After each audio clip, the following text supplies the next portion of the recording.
Good evening, ladies and gentlemen, and welcome to another exciting edition of the Evening Review.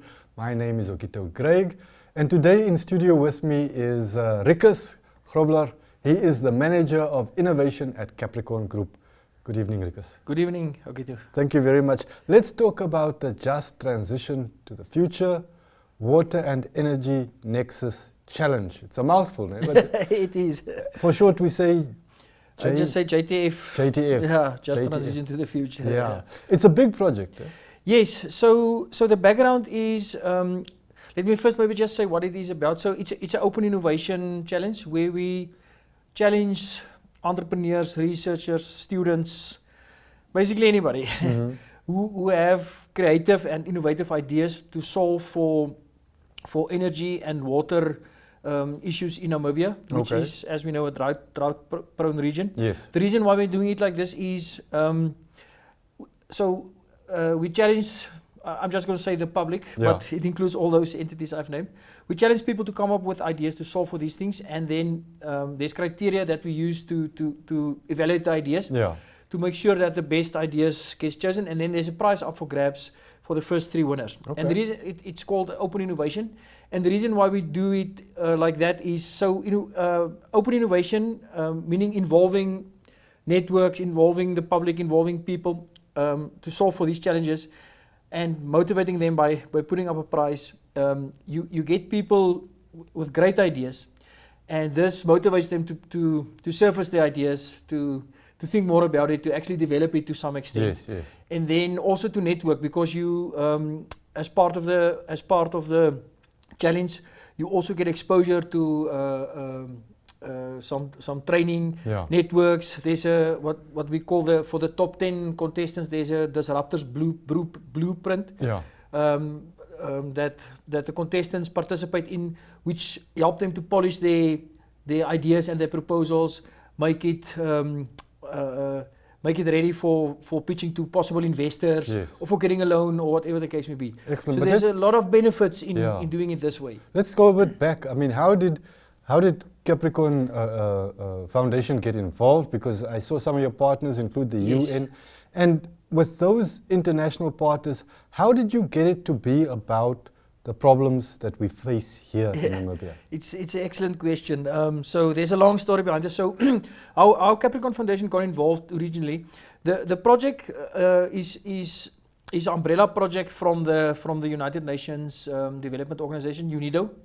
And then they partnered with a business called NGIN, the Network for Global Innovation. And the platform that they use, so the Just Transition to the Future Challenge is a global challenge. So they're having it in India, in other African countries like Kenya, Tanzania, Rwanda. They're just starting in South Africa now, us now, Namibia. It's in the States, it's in Europe, it's a global competition.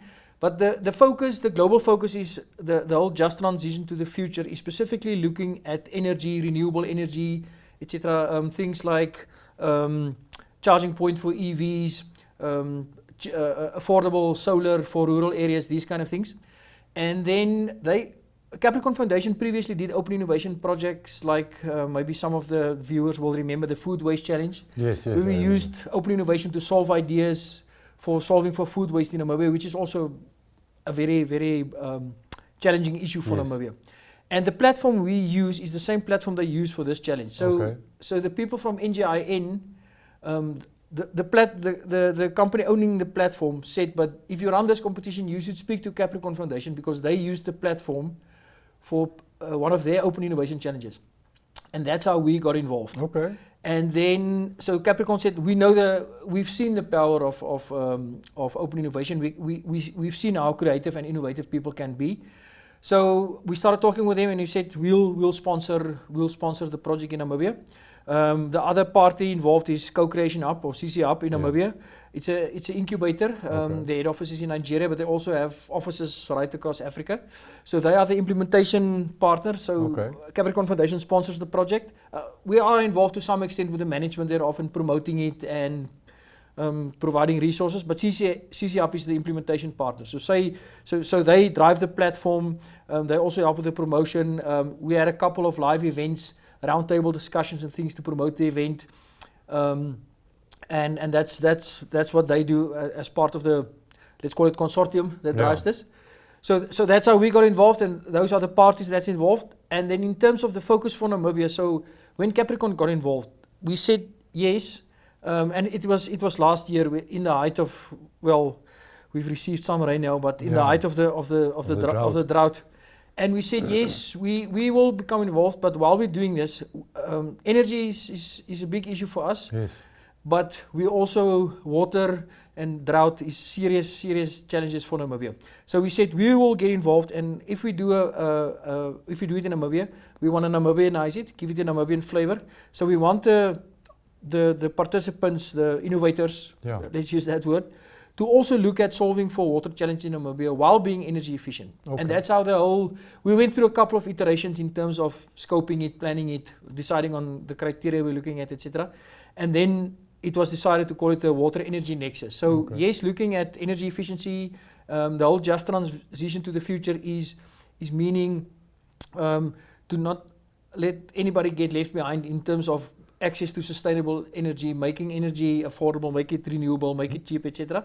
But also solving for water in Namibia in dry areas in terms of whether it is for farming or household use or for in a community. As we know, Namibia is renowned for having serious droughts. I mean, I don't know if I have to go into that detail. So that's why we added that element as well. Excellent. No, we are the land between two deserts. Yeah. I understand that the entries already closed on the 17th of February. Yes. We launched last year. I think it was here about in October. But you cannot give indefinitely. There has to be a cut of some of these creative people. You need to give them a deadline. What was so interesting was that you got entries from all over the world. That was with the Food Waste Challenge, which was very focused on Namibia. We received a couple of entries from a few other countries close by, like Botswana, South Africa. But for this specific challenge, we received all over the world. And I think the reason for that is, and we are very happy about that, because innovators solving for a problem in, let's say, Afghanistan can have a solution that we can apply here, because many of these countries maybe have the same, like Afghanistan, they also dry deserts, etc. Yes. I've never been there, but from what I read in the papers. And I think the reason why these, it's because the Network for Global Innovation and UNIDO and CCUP shared the challenge with their networks as well. So the reach for getting innovators to participate was very wide. Yes. So there's a lot of countries. You said now Afghanistan, but India, South Africa, I think Rwanda, Kenya. There's other Asian countries that I can't remember now, but it was all over the place and very, very creative solutions. It was. That's what I love and like so much about open innovation. You get these innovators, you don't know how they get to their ideas, but some of those ideas are mind-blowing. Yes, astounding. Yeah. No, very good. I think we're just going to go for a short break, and we'll continue with this discussion when we get back in a minute.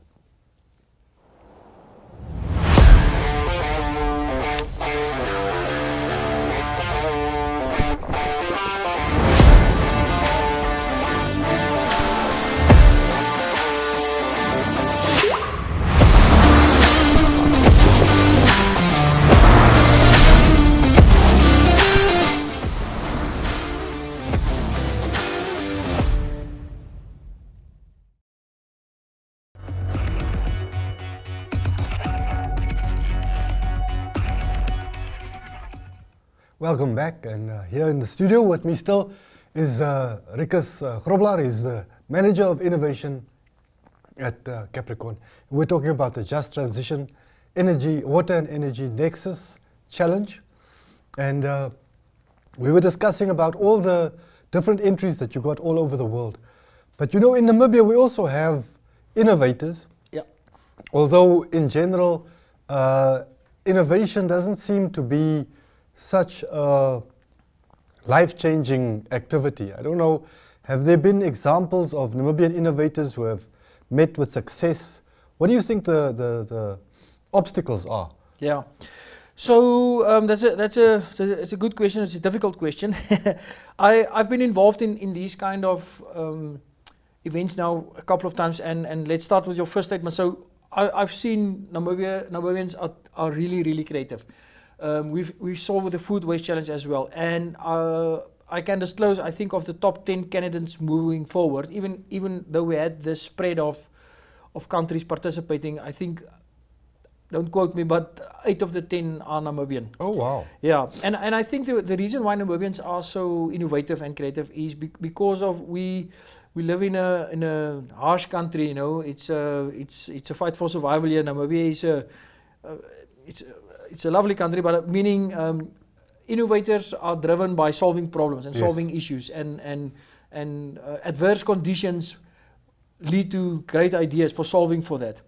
So there's a couple of incubators and startup organizations that's helping Namibian entrepreneurs and innovators incubating ideas, developing, etc. I'm seeing more and more of this happening. I see much more networking amongst innovators and entrepreneurs in Namibia. I see many institutions getting more involved in this, not only for funding it, but also facilitating and helping these people with skills and capabilities and access to resources. So yes, our maturity, I think, it's true, like you said, we are not seen as the top innovators in the world, but it's definitely changing.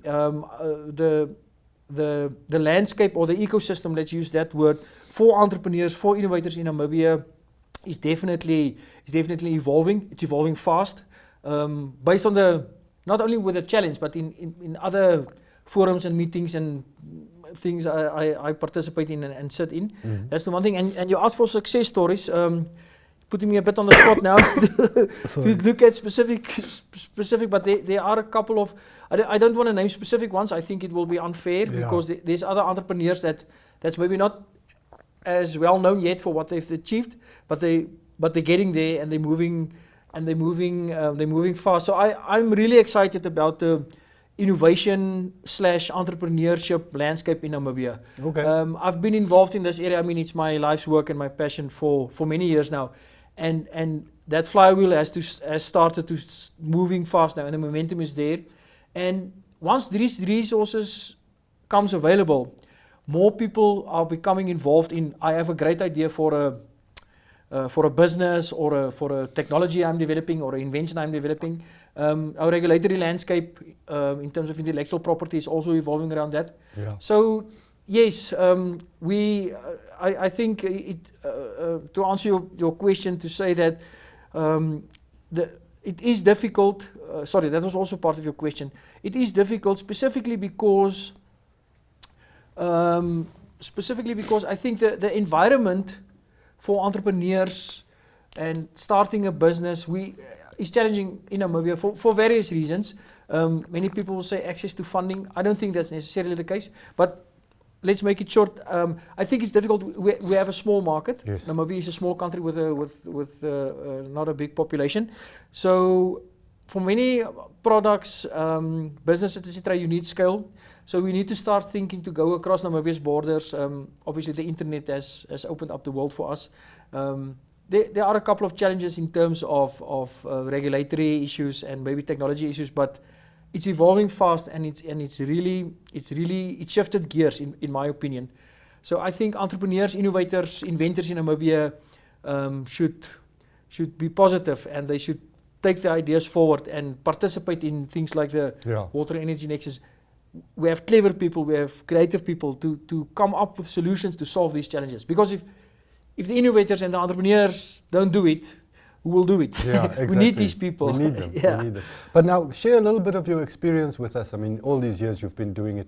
What advice would you give to entrepreneurs who have, they think, brilliant ideas, but just to ensure that once the idea eventually gets to be fulfilled, they will have some benefits? Yeah, it's a long journey. I must be honest with you.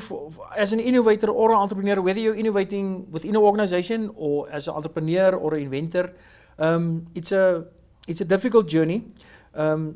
there's various reasons for that. People and systems and habits change slowly. Yes. So if you come up with new solutions or a new payment system or a new technology, it takes a while for people to get used to it.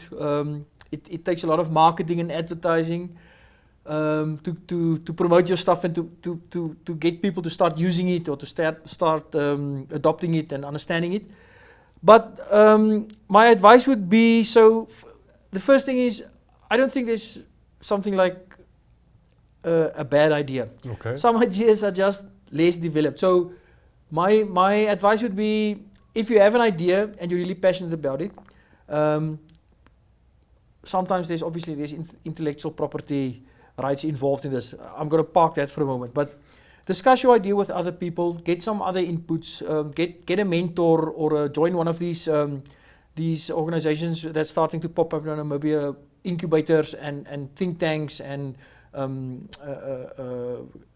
these type of entities that help entrepreneurs and innovators develop their products.